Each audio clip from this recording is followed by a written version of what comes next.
한 번 죽는 것은 사람들에게 정해진 것이요 이것 뒤에는 심판이 있나니 이와 같이 그리스도께서도 많은 사람들의 죄들을 담당하시려고 단 한 번 들어주셨으며 또 자신을 기다리는 자들에게 죄와 상관없이 두 번째 나타나사 구원에 이르게 하시리라. 히브리서 9장 27절에서 28절의 말씀입니다. 복음을 듣고 구원받아 새롭게 된 사람은 두 성품을 가지게 됩니다. 바로 옛사람의 성품과 새사람의 성품입니다. 그런데 그 두 성품은 계속해서 서로 갈등을 빚고 있습니다. 옛 성품은 우리에게 먼저 주어졌고 아담이라고 하는 우리 조상으로부터 태어날 때 물려받았습니다. 새로운 성품은 두 번째요, 나중이며 거듭남에 의하여 받게 되었는데 바로 성령에 의하여 다시 태어날 때 받았습니다. 자연의 법칙은 장자가 우선권을 갖고 둘째보다도 더 지배력을 갖게 되어 있습니다.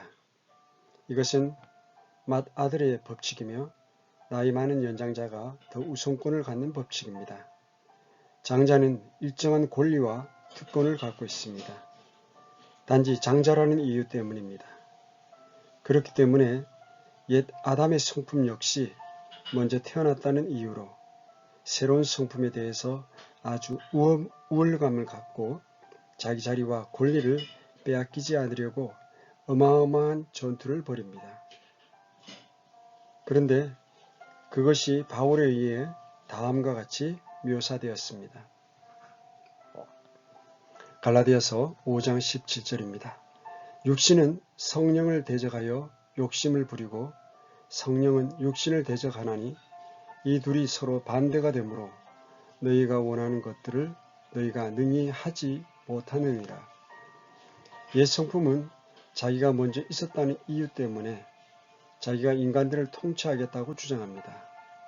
그러나 은혜가 변화를 가져왔고 자연의 행로를 완전히 뒤집어 놨습니다. 그래서 모든 사물들의 자연적인 순서를 뒤바꿔 놨습니다. 옛 율법의 자리에 새 은혜가 오면 그렇게 됩니다. 예를 들면 아브라함의 집안에서 자연의 법칙에 의하여 이스마엘이 첫째인 장자로 태어났습니다. 그러나 그는 하나님의 약속의 아들이 아니요 인간의 수단에 의한 것입니다.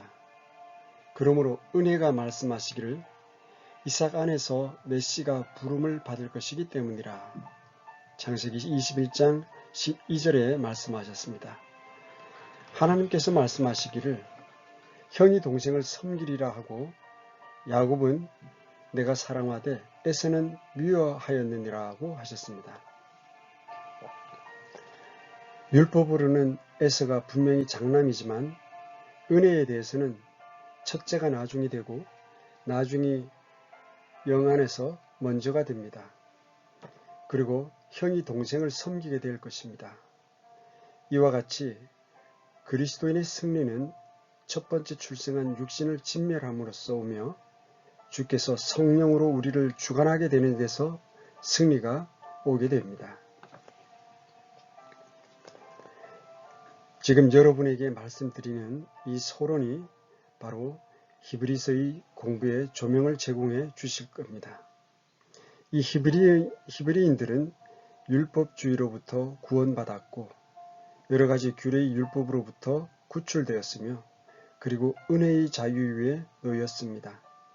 그러나 옛 언약에 여전히 매력을 가지고 있었으므로 히브리 그리스도인들은 율법주의 안으로 줄곧 미끄러져 들어가는 경향이 있었습니다. 그래서 그들은 여전히 그들의 옛 종교와 타협을 합니다. 그와 같은 입장이 얼마나 어리석은 일인지 보여주기 위해서 히브리서 저자는 첫 번째 사람 아담보다 둘째 아담인 그리스도의 무한한 우월하심을 보여주고자 합니다. 그리스도께서는 구약의 그림자에 불과한 아담의 경륜보다 훨씬 뛰어나다는 것과 예표와 상징보다도 훨씬 더 뛰어나다는 사실을 보여주며 그리스도는 아론의 제사장 직분보다도 훨씬 더 나은 직분으로 제시됩니다. 예수님은 영원한 멜기세덱의 계율을 따르는 제사장이었습니다. 히브리서 7장 1절에서 17절에 기록하고 있습니다. 지난 시간에 살펴본 대로 그 성막에 있었던 모든 것들은 오셔야 할 분이신 예수님의 그림자에 불과했습니다.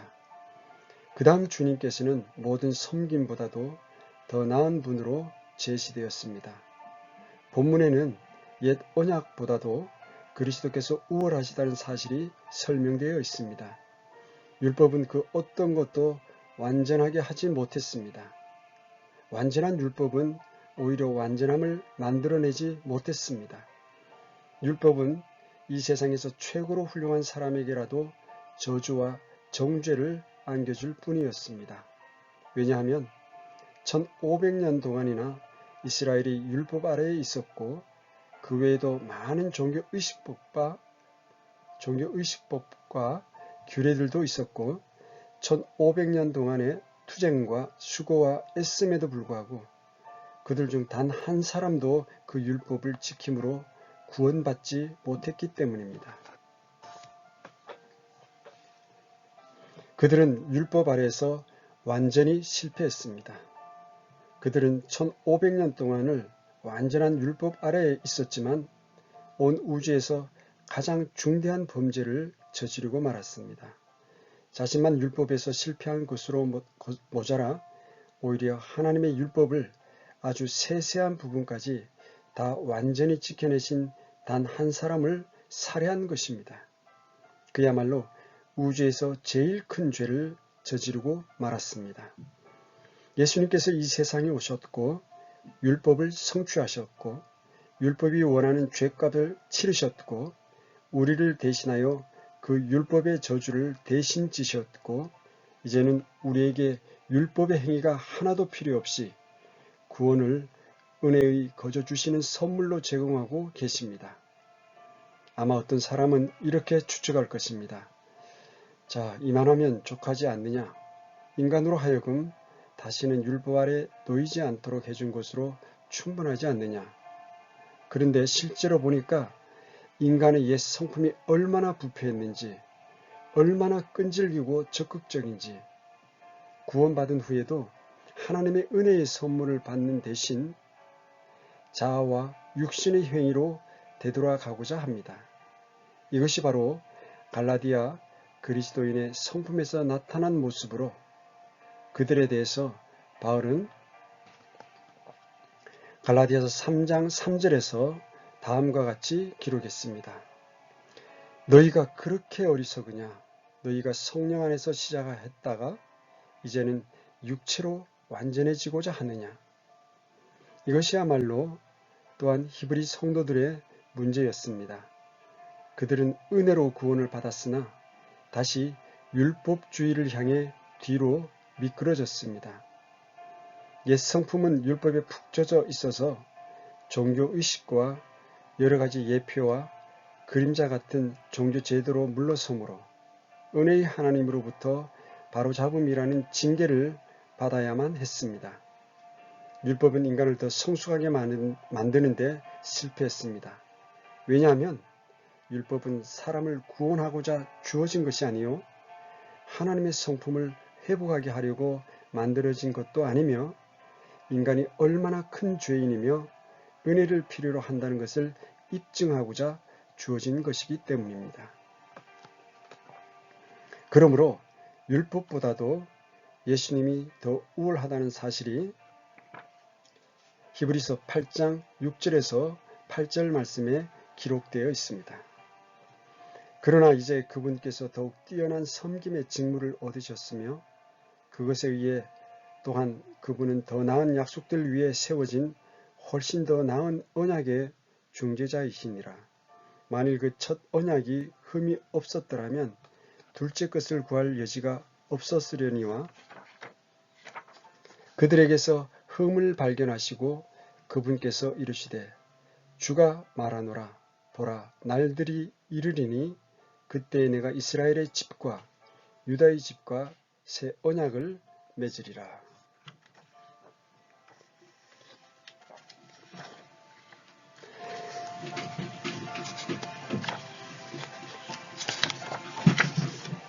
다시 율법 아래로 돌아가고자 하는 이들이여, 이스라엘 민족을 한번 깊이 생각해 보십시오. 하나님께서는 이스라엘 민족에게 대언자를 주시고 제사장을 주시고 경건한 왕들을 주셨습니다. 하나님께서는 그들에게 하나님의 말씀을 맡기셨고 언약들을 주셨고 완전한 율법도 맡기셨습니다. 그러나 지금 그들은 어떻습니까? 그들에게 지금 약속의 땅은 약간만 남아있고 그들은 이방인들 사이에 다 흩어져 살고 있으며 그들은 오히려 그들이 과거에 정복한 자들의 도구와 노예로 살고 있지 않습니까? 그들이 율법을 지킬 수 있었습니까? 어찌해서 그들은 오늘날 이와 같이 아주 비참한 입장에 놓이게 되었을까요? 그들은 왜 다 전 세계로 흩어졌습니까? 그러나 이스라엘이 완전히 회복될 그날이 오고 있습니다. 그러나 그것은 옛 율법에 의한 것이 아닐 것입니다. 하나님의 은혜에 의해서 그렇게 될 것입니다. 이는 그들이 그들의 실패를 고백하고 그리스도께로 돌이킬 때만 그렇습니다. 그때가 바로 새 언약이 체결될 때이므로 성경은 이에 대해 히브리서 8장 9절에 이렇게 말씀하고 있습니다. 그것은 내가 그들의 조상들의 손을 잡고 그들을 이집트 땅에서 이끌어 나오던 날에 그들과 맺은 언약에 따른 것이 아니니라. 그들이 내 언약 안에 머물지 아니하였으므로 내가 그들을 중히 여기지 아니하였노라. 주가 말하노라. 성경은 히브리 그리스도인들에게 말합니다. 너희는 너희 조상들의 실패를 통해 교훈을 배우라. 그리고 율법으로 완전해지고자 하는 너희의 노력을 중단하라. 하나님의 은혜로 돌이키라. 그러면 주께서 너희를 회복시키실 것이라. 히브리서 8장 10절의 말씀입니다. 그날들 이후에 내가 이스라엘의 집과 맺을 언약은 이것이니 곧 내가 내 법들을 그들의 생각 속에 두고 그들의 마음 속에 그것들을 기록하여 나는 그들에게 하나님이 되고 그들은 내게 한 백성이 되리라. 주가 말하노라. 우리에게도 이 은혜의 교훈은 반복되고 또 반복되어야만 합니다. 은혜에 의해서 구원을 받았지만 여전히 율법에 의해서 구원을 붙들 수 있다고 잘못 생각하는 사람들이 많습니다. 그러나 주님은 모든 사람에게 구원을 가져다 주는 하나님의 은혜가 라고 하셨습니다. 그들을 가르쳐서 경건치 아니한 것을 부인하고 세상의 욕심들을 거부하고 우리로 하여금 맑은 정신으로 의롭고 경건하게 하나님의 뜻대로 이 세상에서 살 수 있도록 하지 않은 채 율법을 지킴으로써 구원을 붙들 수 있다고 생각하는 사람들이 아직도 얼마나 많은지 모릅니다. 참으로 승리하는 그리스도인들은 이미 오래전에 배웠습니다. 육신을 더 신뢰하지 않는 법을 배웠고 모든 것을 하나님께 의존하고 굴복시키는 법을 배웠습니다. 자신을 포기하는 데 있어서 한 걸음 더 나아가 다음과 같은 논증을 할 수 있습니다. 즉, 더 완전함을 향해 나아가는 것인데 그것은 다름 아닌 주님의 희생의 피에 있음을 믿고 나 자신도 피 흘림에 동참하십시오. 은혜의 새로운 언약은 최종적이며 더는 파기될 수가 없습니다.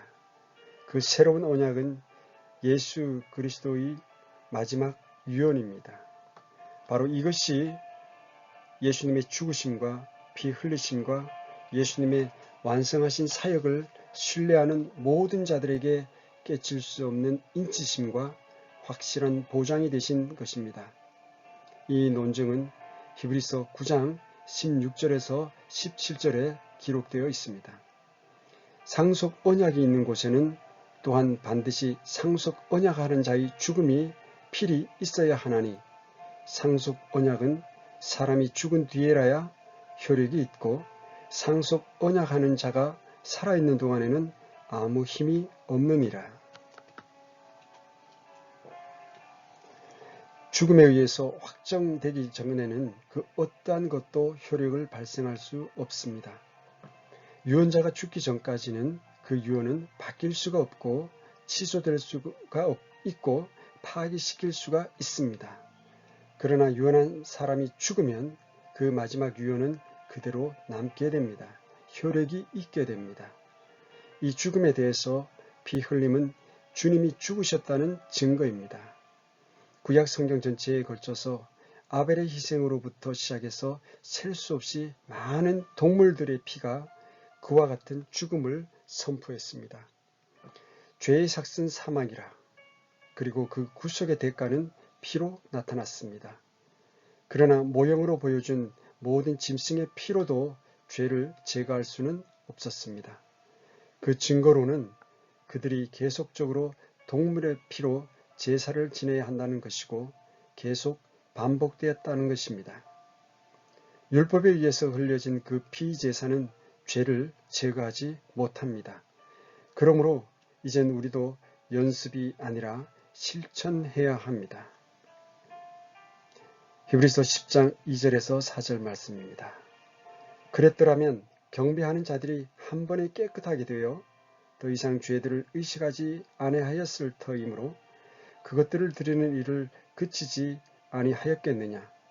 그러나 그 희생물들에는 해마다 죄들을 다시 기억하게 하는 것이 있나니 황소와 염소의 피로는 죄들을 제거함이 불가능함이라. 히브리서 10장 12절의 말씀입니다. 오직 이 사람은 죄들로 인해 한 희생물을 영원히 들이신 뒤에 하나님의 오른편에 앉으사. 14절 말씀입니다. 그분께서는 거룩히 구별된 자들을 단 한 번의 헌물로 영원토록 완전하게 하셨느니라. 그러므로 예수님의 사역을 완성하셨을 때 예수님은 그것을 완전하고 죄 없고 썩지 아니하고 영원한 피로 인치셨습니다. 그래서 예수님의 유언은 믿는 모든 자들에게 효력이 발생하게 되었습니다. 잠시 유언에 대해 살펴봅니다. 오늘 어떤 한 사람이 죽으면 그의 유언의 집행은 다른 사람에게 남겨지게 됩니다. 그는 그 죽은 자가 미리 쓴 그 지시를 따르도록 해야 되고 그래서 그의 재산은 그 죽은 자의 소망에 따라 유언장에 기록된 그대로 나누어져야 됩니다. 그러나 그 유언 집행관은 그 죽은 자의 소망을 오해할지도 모릅니다. 그리고 그 유언은 다른 사람들에 의해서 이의 제기를 받을 수도 있습니다. 실제로 이 세상에서는 그런 일이 흔히 벌어집니다. 그래서 법원조차도 그 유언한 사람이 마음속에 무슨 생각을 가지고 있는지를 결정하는 것을 어려워한다고 합니다. 그러므로 어째서 다른 사람은 그 유언에서 배제시켜 버렸는지 알기가 어렵습니다. 그 집행관이 인간이고 한계가 있기 때문에 아니면 그 유언장 안에 정보가 부족하기 때문에 법원은 그 재산을 그 죽은 자가 진짜 바라는 의도와는 정반대로 배분할 수도 있습니다. 그런데도 어떻게 할 수가 없습니다. 왜냐하면 그 불쌍한 사람은 이미 죽었고 그가 유언장에 쓴 것이 정말로 무엇을 의미하는지 이제 와서 물어볼 수 없기 때문입니다. 만약에 죽은 사람들이 살아날 수가 있었다면 고인들 중 다수가 일어나 의분에 차서 무덤 속으로부터 나와서 그 재산이 자기 의도와 달리 다루어진 것에 대해서 항의할지도 모르고 그 외에 유언이 잘못 해석된 것에 대해서 항의할지도 모릅니다. 그러나 그는 죽었기 때문에 그렇게 할 수가 없고 불의와 왜곡이라는 결과가 나오게 됩니다. 그래서 어떤 유언에 나와 있는 여러 가지 사항들이 어떤 때는 하나도 수행되지 않는 경우도 생길 수 있습니다. 실제로 그러한 일들이 우리 주위에서나 보도상으로 자주 접하게 됩니다. 유언자의 친필 서명이나 도장이나 날짜가 명시되지 않았다거나 변호사가 입회하지 않았다는 이유들 때문입니다. 그러나 우리에게 새로운 언약을 주신 그분, 우리 주님은 죽었으나 영원히 살아 계십니다.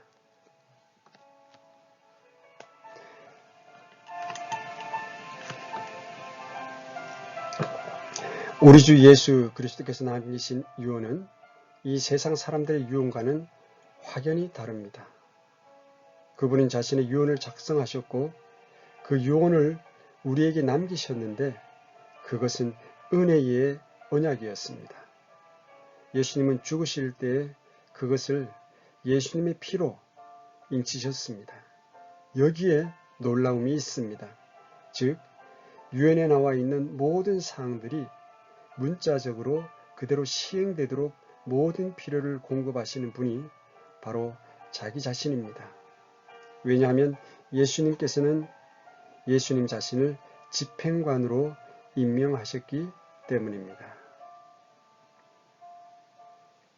예수님은 유언을 죽음으로 인치시고 그 유언이 합법적인 효력을 발생하게 하신 후에 그 유언을 집행하시기 위해서 부활하셨습니다. 또한 예수님은 40일 후에 하늘로 올라가셨으며 동시에 유언 집행자와 재판관으로 왕좌에 앉으셨습니다. 그리고 예수님은 특별 집행관을 보내셨는데 그분은 성령님이시며 이 세상에 오셔서 완전한 권위를 가지시고 예수님의 마지막 유언에 남아있는 여러 가지 사항들을 수행하십니다. 이 사실이 히브리서 10장 9절에 얼마나 놀랍게 제시되어 있는지 모릅니다. 그 뒤에 그분께서 이르시기를 오 하나님이여 보시옵소서 내가 주의 뜻을 행하려 오나이다 하셨으니 그분께서 첫째 것을 제거하심은 둘째 것을 세우려 하심이라. 이 마지막이요 둘째 언약이야말로 첫째 언약의 효력을 폐합니다. 첫째 언약이었던 율법은 제거되고 둘째 언약을 세우셨는데 그것은 바로 은혜의 유언입니다. 첫째 언약 아래에서는 모두가 다 정죄받았습니다. 그러나 마지막인 둘째 언약 아래에서는 믿는 모든 자들이 예수님께서 소유하신 모든 것의 상속자가 되었고 하나님의 상속자요 예수 그리스도께서 함께하는 공동 상속자가 되었습니다. 히브리서 10장 10절 14절 말씀입니다. 바로 이 뜻으로 말미암아 예수 그리스도의 몸이 단 한 번 영원히 드려짐을 통해 우리가 거룩히 구별되었노라. 그분께서는 거룩히 구별된 자들을 단 한 번의 헌물로 영원토록 완전하게 하셨느니라. 그리고 나서 예수님은 예수님의 유언을 집행하시기 위해서 왕좌에 앉으셨습니다. 이것에 대하여는 성령님께서도 우리에게 증인이 되시나니 히브리서 10장 15절의 말씀입니다. 여러분들은 하나님의 자녀이십니까? 그렇다면 여러분의 주님께서 여러분에게 남겨주신 예수님의 유언장에 대해서 당연히 궁금히 여겨야만 합니다. 관심을 둬야 합니다. 확실하게 알아야 합니다. 왜냐하면 예수님의 유언으로 여러분들이 혜택을 받았기 때문입니다. 어떤 사람이 이 세상에서 죽는다면 그 상속자들은 아마 고인의 유언장 안에 무엇이 들어있는지를 보기 위해서 그 유언장을 열기까지 조금도 지체하지 않을 것입니다. 그들은 그 유언장 내용이 궁금해서 장례식이 끝날 때까지도 차마 기다리지 못할 것입니다. 그런데 어찌하여 구원의 상속자들이 자신들의 상속에 대해서 그처럼 관심도 보이지 않을까요? 아주 고귀한 약속들이 들어있는 성경책을 읽는데 거의 시간을 들이지 않습니다. 만약 성도들이 성경 속에 담겨있는 내용을 제대로 알고 그대로 믿기만 한다면 그들은 예수님께서 그 유언장 안에 공급하시는 것들을 알아내고 싶어서 모든 것을 다 제쳐놓고 그것들을 즐기기 위해서 많은 시간을 보낼 것입니다. 예수님께서 우리를 위하여 남겨놓으신 그 부요함을 우리가 발견했을 때까지는 영원한 시간이 걸릴 것입니다. 예수님은 요한복음 17장 24절에서 이렇게 말씀하십니다. 아버지여, 원하건대 아버지께서 내게 주신 자들도 내가 있는 곳에 나와 함께 있어 아버지께서 창세전에 나를 사랑하셨으므로 내게 주신 나의 영광을 그들이 보게 하옵소서. 우리는 하나님의 아들과 공동 상속자입니다. 그리고 성경은 우리 미래에 대해서 말씀해 주시는 책입니다. 그렇다면 왜 이 세상에 있는 일시적이고 잠시 있다 지나가는 것들에 대해서 그렇게 마음을 빼앗기고 세상에 마음을 기울이십니까? 그러기에 주께서 다음과 같이 골로새 교인들을 훈계한 것도 이상할 것이 없습니다. 3장 1절에서 4절의 말씀입니다. 그러므로 너희가 그리스도와 함께 일어났거든 위에 있는 그것들을 추구하라. 거기에는 그리스도께서 하나님 오른편에 앉아 계시느니라. 위에 있는 것들에 너희 애착을 두고 땅에 있는 것들에 두지 말라. 우리 생명이신 그리스도께서 나타나실 때에 너희도 그분과 함께 영광 가운데 나타나리라. 그러므로 하나님께서 에베소서 3장 16절에서 19절에 다음과 같이 말씀하셨습니다. 그분께서 자신의 영광의 풍성함에 따라 자신의 영을 통해 너희 속사람을 능력으로 강건하게 하시며 믿음을 통해 그리스도께서 너희 마음속에 거하게 하시고 또 너희가 사랑 안에서 뿌리를 내리고 터를 잡아 능히 모든 성도와 함께 너비와 길이와 깊이와 높이가 어떠함을 깨닫고 지식을 뛰어넘는 그리스도의 사랑을 알아 하나님의 모든 충만하심으로 충만하게 되기를 구하노라.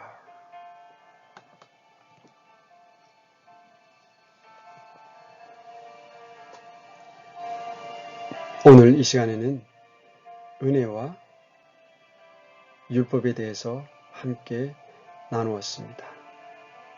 우리 모두는 율법을 완전하게 행할 수도 없고 그럴 능력조차도 없습니다. 왜냐하면 아담과 이브에 의해 우리가 정죄를 받아 모두 죽음에 이를 수밖에 없는 불완전한 존재이기 때문입니다. 하지만 우리 주님께서는 하나님께서 구약 율법을 통해서 요구하셨던 모든 조건을 십자가 위에서 다 이루셨고 그것을 믿는 우리들에게도 하나님께서 그 놀라운 은혜를 주셔서 동일하게 하나님의 자녀로서 공동 상속자가 되게 하신 놀라운 은혜가 하나님 말씀 속에 기록되어 있습니다. 그리고 예수님의 유언장에 기록되어 있습니다. 이렇게 예수님과 동일한 하나님의 아들이 되는 놀라운 은혜를 허락해 주신 우리 존귀하신 성부 하나님 아버지를 오늘 이 주일에 깊이 상고하고 우리에게 주어진 그 유언장들을 통해서 우리가 감사하며 또 남은 생애를 우리에게 이렇게 놀라운 영원한 상속 언약을 허락해 주신 하나님 아버지께 감사와 거룩한 행실로 하나님께 영광과 기쁨을 드리는 모든 사랑하는 형제자매님들, 구독자님들 되시기를 간절히 기도합니다. 오늘도 함께 해주셔서 감사합니다. 평안하십시오.